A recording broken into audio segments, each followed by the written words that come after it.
வணக்கம் நண்பர்களே, நான் உங்கள் தமிழ் கவிதை. இன்னைக்கு நம்ம பார்க்க போகிற டாபிக் வந்து மனித வாழ்க்கை. மனித வாழ்க்கை ஒரு பரம ஏழை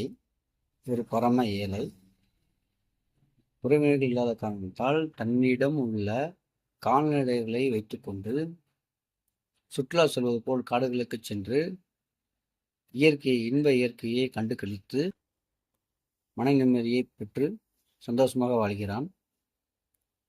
அதே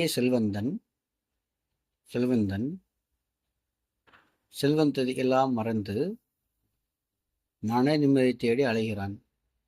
இங்கு இரண்டு பேருமே மன நிம்மதியை தேடித்தான் அலைகிறார்கள். பரம ஏழை மன நிம்மதியோடு வாழ்கிறான்.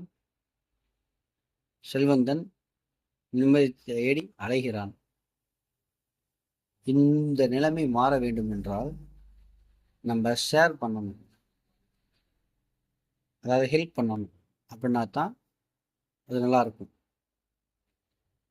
இதனால் நாளைய தீர்ப்பு எழுத வேண்டும். ஷேர் பண்ணா எப்படி எழுதுவாங்க? நாளைய தீர்ப்பு எப்படி எழுதுவாங்க? இங்கு